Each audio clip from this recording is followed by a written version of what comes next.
So guys welcome back again in Phoebe engineers. तो आज का जो हमारा टॉपिक है वो हम डिस्कस करने वाले हैं इन्वेस्टमेंट कास्टिंग क्या होती है। ठीक है, जिसको हम एक और नाम से जानते हैं लॉस्ट वैक्स कास्टिंग।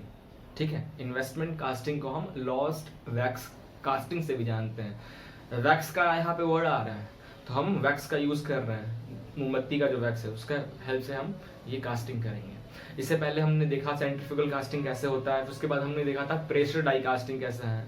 ओवरऑल हमने 4 पार्ट में डिवाइड किया था, क्लासीफाई किया था अपने कास्टिंग को। ठीक है, सेंट्रीफ्यूगल था, फिर हमने प्रेशर डाई देखा, अभी हम इन्वेस्टमेंट देख रहे हैं, इसके बाद एक कंटिन्यूअस देखेंगे।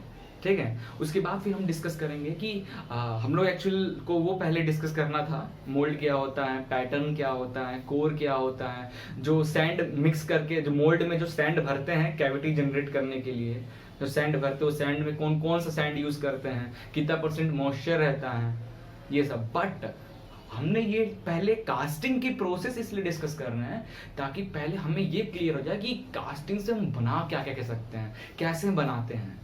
ठीक है, कैसे बनाते हैं, क्या क्या बना सकते हैं। अगर ये कंसेप्ट पता चल जाएगा तो हमें तो फिर मुझे ज़्यादा मेहनत नहीं करना पड़ेगा कि भाई ये मोल्ड है, क्योंकि अभी तो बता रहे हैं कि मोल्ड है, ये कोप है, ये नीचे वाला ड्रैग है।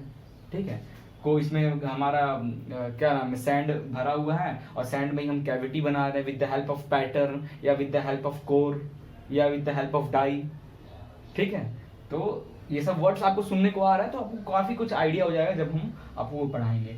तो इन्वेस्टमेंट कास्टिंग, ठीक है, इन्वेस्टमेंट कास्टिंग और जिसे हम लोग लॉस्ट वैक्स कास्टिंग भी कहते हैं। ठीक है, तो सबसे पहले इसको करते क्या है, देखिए कुछ थोड़ा सा ये जो प्रोसेस होता है लॉस्ट वैक्स कास्टिंग वाला, थोड़ा टाइम कंज्यूमेबल, तो थोड़ा सा काफ़ी टाइम लेता है ये। ठीक है, काफ़ी ज़्यादा टाइम लेके ये प्रोसेस कंप्लीट होता है।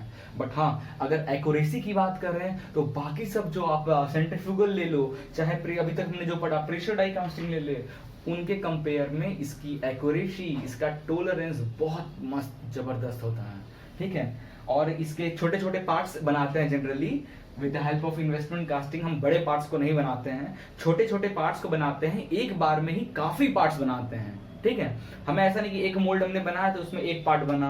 ठीक है, हम एक ही मोल्ड में काफी सारे पार्ट्स बना सकते हैं, छोटे छोटे पार्ट्स बनाते हैं। फॉर एग्जांपल जो टूल्स स्पैनर वगैरह हो गया, एक ही साथ स्पैनर अलग अलग नंबर का हम ऐसा अरेंजमेंट किए, एक ही बार किए तो टूल्स रेडी हो गया। ठीक है, नोजल हो गए, ये सब हम बनते हैं इससे। आइए देखते हैं ये बनता कैसे है और प्रोसेस क्या है इसका।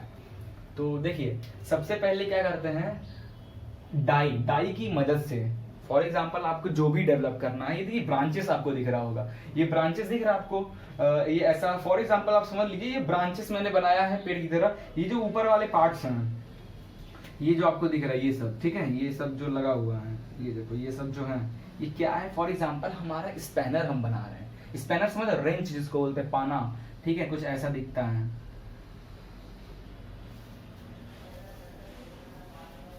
ये पाना दिख रहा है, समझ लीजिए ये ऐसे ऐसे लगा हुआ है, अलग अलग नंबर के 8 10, ठीक है, 12 14 11 13 ऐसे ऐसे पाने खूब सारे लगे, मुझे एक ही बार में डेवलप करना है काफी सारे। ठीक है, तो हम ये लॉस्ट वैक्स कास्टिंग के हेल्प से बनाएंगे।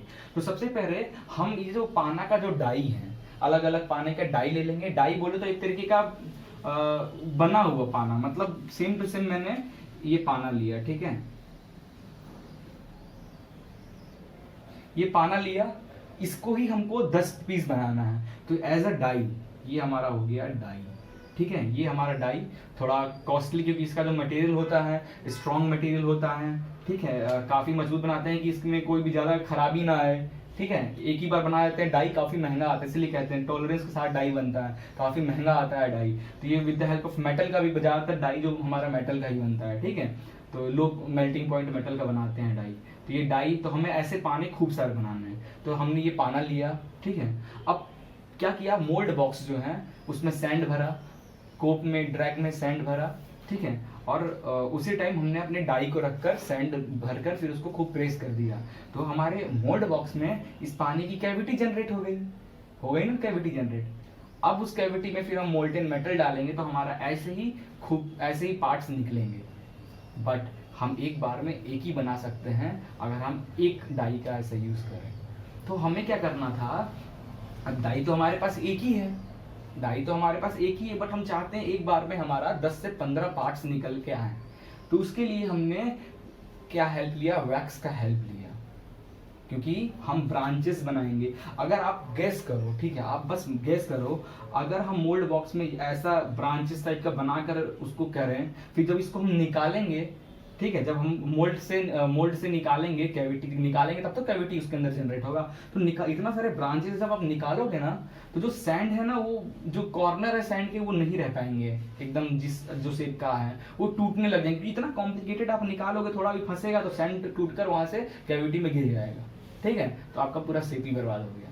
तो उसके लिए हम क्या करेंगे, हम एक डाई लेते हैं। पहला प्रोसेस, हम डाई लेंगे, डाई के हेल्प से हम कैविटी जनरेट करेंगे, ठीक है, मोल्ड बॉक्स में हम कैविटी जनरेट करेंगे, ठीक है। जो हमारा डाई होता है वो लो मेल्टिंग पॉइंट मेटल्स के बने होते हैं, ये क्लियर है ना। अब हम क्या करेंगे, अब जो डाई है, मैंने ऐसे मोल्ड बॉक्स में ऐसे ब्रांच टाइप खूब सारे पाने ऐसे लगा दिए, ठीक है, ऐसे खूब सारे पाने लगा दिए, और मोल्ड बॉक्स से हमने निकाल दिया। अब इसको हमने निकाल दिया, और फिर हम क्या करेंगे उसमें, अब मोल्ड बॉक्स को हम पैक करेंगे, रनर देंगे एक, जहाँ जिसमें से हम मोल्टेन मेटल डाल सके।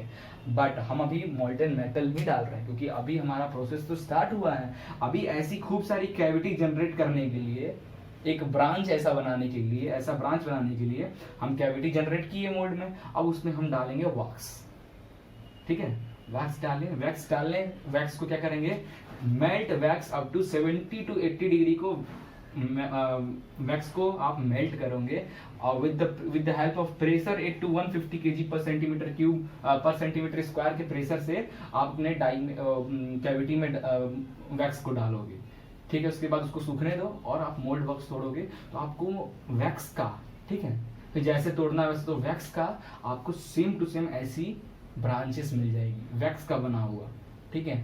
अब देखते हैं ना क्या ट्रिक होगा, वैक्स का बना हुआ ये आपको ब्रांचेस मिल जाएंगे, ठीक है। फिर क्या करना है, इस वैक्स को, कोटेड वैक्स, जो ये वैक्स को है, अब कोट करना है, इसके ऊपर एक कोटिंग चढ़ानी। Coated wax assembly is then invested in the mould, ठीक है। अब क्या करना है, आपको इसको, जो ब्रांचेस आपकी वैक्स की निकली हैं, उसको इथाइल सिलिका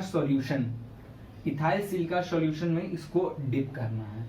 क्या करना है, आपका जो ये ब्रांचेस वैक्स का निकल के आया है, इसको डिप करना है, ठीक है, इसको डिप करना है इथाइल सिलिका सॉल्यूशन में, जिसमें 325 मैश ऑफ सिलिका का यूज करते हैं। क्या यूज, बता यहाँ लिख देता हूँ, 325 मैश ऑफ सिलिका की यूज करते हैं, ठीक है, ताकि इसके ऊपर कोटिंग हो जाए इजीली। हल्का भी, मतलब अभी तो ये प्योर मोम है, हल्का सा भी कहीं ठोकर लग गया, हल्का सा भी कहीं टक हुआ, वहां से वो पार्ट टूट के गिर जाएगा। तो हम इसके ऊपर क्या किए, हमने इस पे इथाइल सिलिका सॉल्यूशन लगाया, ताकि वो थोड़ा, हमारा जो ये वैक्स का बना वो ब्रांच ही थोड़ा मजबूत हो जाए, ठीक है, ये मजबूत हो जाएगा।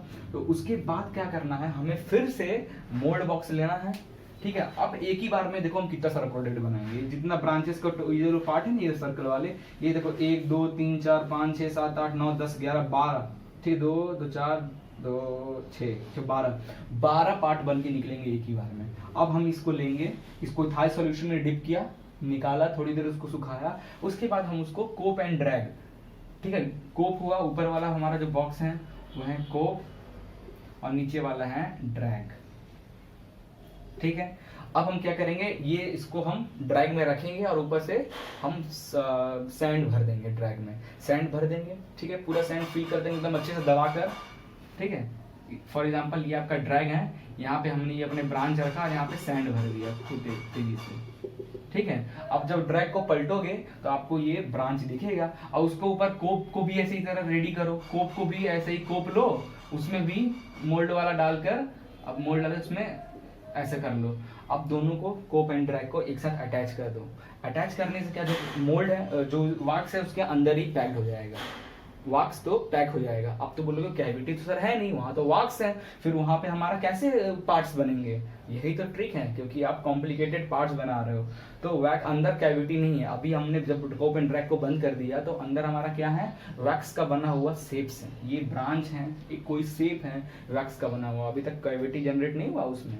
अब क्या कर रहे हैं, फिर हम क्या करते हैं, उसको अब हीट करेंगे with the help of coil, ठीक है, with the help of coil आसपास हम जाए उसको भट्टी में रख दो, या ज़्यादा टेम्परेचर नहीं चाहिए, मेल्टेड वैक्स से 200 डिग्री सेल्सियस तक चाहिए हमको, उसको मोल्ड बॉक्स को हीट करना है। तो हम with the help of electric supply के थ्रू हीट करते हैं। हीट करने से क्या होता है, उल्टा करके हीट करेंगे, जहाँ से हम अपना मोल्टेन मेटल डालेंगे वहाँ पे देखो ये वाला पार्ट हम उल्टा कर दिए, ठीक है। अब इसको बॉक्स को उल्टा कर दिया। अब ऊपर वाला हमारा हो गया ड्रैग और नीचे वाला हो गया कोप। ये हो गया ड्रैग, नीचे वाला हो गया कोप, ठीक है, उल्टा कर दिए। अब इसको हीट करना है, ये हीट करना है। हीट करने से क्या होगा, जितना वैक्स अंदर है, वैक्स है वो तो पिघलेगा, तो वो पिघल कर बाहर निकल आएगा, पिघल कर पूरा मोल्ड बॉक्स से बाहर निकल आएगा। कैविटी जनरेट हो गई, वैक्स तो बाहर आ गया, कैविटी जो था वो तो जनरेट है कैविटी। अब ठीक है, कैविटी जनरेट हो गया। अब फिर उसको जब वो पूरा निकल जाएगा वैक्स, फिर उसको हम सीधा करेंगे। ये अब ऊपर कॉप, नीचे ड्रैग, अब सीधा किए। अब इसमें हम जिस भी मेटल का हमें बनाना है, फॉर एग्जांपल कॉपर का बनाना है या एल्युमिनियम का बनाना है, हमने कॉपर और एल्युमिनियम को फर्नेस में हीट किया, उसको मेल्ट किया, और उस मोल्टेन मेटल को हम यहाँ पे डाल देंगे, ठीक है। यहाँ पे हम डालें, जैसे ये फुल होगा हम डालना बंद कर देंगे। फुल हो गया मतलब इसके अंदर पूरे जितने कैविटी है सब में जाके फिल हो गया, ठीक है, सारे कैविटी में जाके हमारा पूरा फिल हो गया, ठीक है, फिल हो गया पूरे मोल्टेन मेटल जाके उसमें मोल्ड बॉक्स में फिल हो गए। क्लियर। अब इसको कुछ देर तक ठंडा छोड़ना है। ठंडा छोड़ने के बाद अपने मोल्ड बॉक्स को तोड़ दो, ठीक है, मोल्ड बॉक्स को तोड़ दो, कोई सैंड वगैरह निकालो। आपको ऐसे सेम ऐसा ही ब्रांच, लेकिन इस टाइम मेटल का, पहले वैक्स का बन के आया था, अब ये मेटल का बनकर आएगा, ठीक है। तो आपके जो पार्ट्स हैं उसको, जो ये ब्रांच है, उस ब्रांच से अपने अपने पार्ट्स को काट लो, ऐसे पार्ट्स को कटिंग कट कर लो मशीनिंग से, ऐसे ऐसे कट कर लो। तो ऐसे ऐसे आपको 12 पीस, क्योंकि 12 पीस का ब्रांच हमने बनाया था, ऐसे 12 पीस के ऐसे ऐसे पार्ट्स कटे मिल जाएंगे। उसको फिर मशीनिंग करते हैं। अगला प्रोसेस होता है कास्टिंग के बाद हमारा प्रोसेस होता है मशीनिंग करना, उसको फिनिशिंग करना, ग्राइंडिंग करना। ये सब हम पूरे मैन्युफैक्चरिंग प्रोडक्शन में पढ़ने वाले हैं।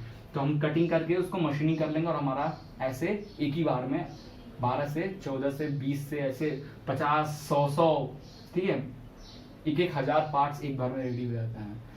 तो ऐसे में हमारा ये था हमारा ओवरऑल लॉस्ट वैक्स कास्टिंग और इन्वेस्टमेंट कास्टिंग का टेक्निक। ऐसे करते हैं, ठीक है।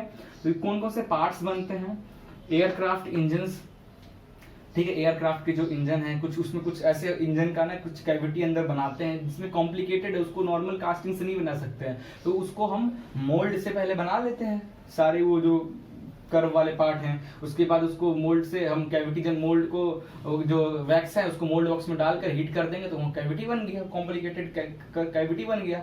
मेटल डाले वो कॉम्प्लिकेटेड शेप बन जाएगा हमारा with the help of wax, ठीक है। फ्रेम, एयरक्राफ्ट के फ्रेम हो गए, ब्लेड्स हो गए, टरबाइन ब्लेड्स हो गए, क्योंकि एक बार में एक ही ब्लेड नहीं, एक बार में हमें काफी ब्लेड निकालने हैं, तो उसके भी नोजल्स हो गए। मशीन के टूल्स, जो हमने कोई टूल बताया, टूल्स हो गए, ये सब इसी से बनते हैं, इन्वेस्टमेंट कास्टिंग से। That's called lost wax casting. अब थोड़ा बहुत एडवांटेजेस डिसएडवांटेजेस पे हम डिस्कस कर लेते हैं, ठीक है। एडवांटेजेस ये कहता है लॉस्ट वैक्स कास्टिंग का कि बेटर डायमेंशन एक्यूरेसी। मैंने शुरू में बताया था कि डायमेंशन, जो भी आप डायमेंशन लोगे ना, एकदम एग्जैक्ट डायमेंशन मिलेगा। टॉलरेंस बहुत कम होता है इसमें, क्योंकि हमने जो शेप था उसमें थोड़ा भी ऊपर नीचे नहीं किया। वैक्स था, हीट किया, वैक्स निकल गया अपने शेप से, शेप तो जैसा का वैसा ही है, ठीक है। बेटर डायमेंशन मिलता है, एक्यूरेसी, कॉम्प्लेक्स शेप्स इससे बन जाते हैं। एक्सट्रीमली थिन सेक्शन, अगर आपको कोई बहुत पतली थिन सेक्शन बनाना हो वो भी इसके हेल्प से आप बना सकते हैं। काफी अच्छा सरफेस फिनिश मिलता है, ठीक है। एंड कास्टिंग, जो आपका जो कास्ट प्रोडक्ट होगा वो सारे डिफेक्ट से क्लियर रहते हैं, कोई भी डिफेक्ट उसके अंदर नहीं रहते हैं, ठीक है। कुछ लिमिटेशंस भी हैं इसके लॉस्ट वैक्स कास्टिंग के। लिमिटेशन देखा जाए, size of the casting to be made is limited, ठीक है। ज्यादा बड़ी साइज की आप पार्ट्स को नहीं बना सकते हैं, ठीक है। मतलब suitable only for small size casting, छोटे छोटे प्रोडक्ट्स के लिए रहता है, ज्यादा बड़े प्रोडक्ट के लिए नहीं रहता है। अच्छा, जो मोल्ड बनाते हैं वो सिंगल पर्पस के लिए बनाते हैं, एक ही बार मोल्ड का यूज हुआ उसके बाद हमको तोड़ना पड़ता है उसको, ठीक है, क्योंकि कॉम्प्लिकेटेड पार्ट्स हैं। Lost of investment material is high. अच्छा, cost of investment material is high, cost बहुत ज्यादा है इसको बनाने में एज कम्पेयर टू अभी। इससे पहले देखो मेटल डालो, मोल्टेन मेटल डालो, डायरेक्ट हमारा काम हो जाता है। यहाँ पे वैक्स का कॉस्ट हो गया, उसके बाद इलेक्ट्रिक से हीट कर रहे हैं उसका कॉस्ट हो गया, इथाइल सिलिका सॉल्यूशन का कॉस्ट हो गया, टाइम इतना लगा, काफ़ी ज़्यादा महंगा पड़ता है प्रोडक्ट्स, इसीलिए ज़्यादा क्वांटिटी में बनाते हैं कि मार्केट में जब बेचे तो वो कम दाम में बिके, ठीक है। काफ़ी टाइम लगता है बनने में, ये भी हमने देखा, एप्लीकेशन देखे कि हम लोग कहाँ कहाँ इसका यूज़ होता है जनरली। तो ओवरऑल ये था हमारा इन्वेस्टमेंट वैक्स कास्टिंग, क्लियर। तो अगर आपको इस टॉपिक के नोट्स मेरे एक्चुअली जैसे मैंने आपको बताया है कि टॉपिक्स लिख कर एडवांटेजेस डिसएडवांटेजेस सारे नोट्स अवेलेबल हैं, और डिस्क्रिप्शन में मेरी वेबसाइट के लिंक है, आप वेबसाइट पे विजिट करें, और शो भी कर रहा होगा वेबसाइट 4bengineers.com, तो आप विजिट करें उस वेबसाइट पे, सारे नोट्स मिल जाएंगे आपको। गेट से रिलेटेड कोई भी हैंड रिटन नोट्स चाहिए, आपको कहीं इसकी बुक्स चाहिए, थोड़ी एडवांस लेवल की बुक्स चाहिए, फॉरेन राइटर की बुक्स चाहिए, वो सब मैंने हर जगह ओवरऑल पूरे इंटरनेट से ढूंढ ढूंढ के कलेक्ट किया है अपनी वेबसाइट में। आप जाकर वहाँ से विजिट करें और आप देख सकते हैं, ठीक है। वीडियो पसंद आए तो लाइक करना, सब्सक्राइब करना और अपने फ्रेंड्स के साथ शेयर जरूर करें। Thank you.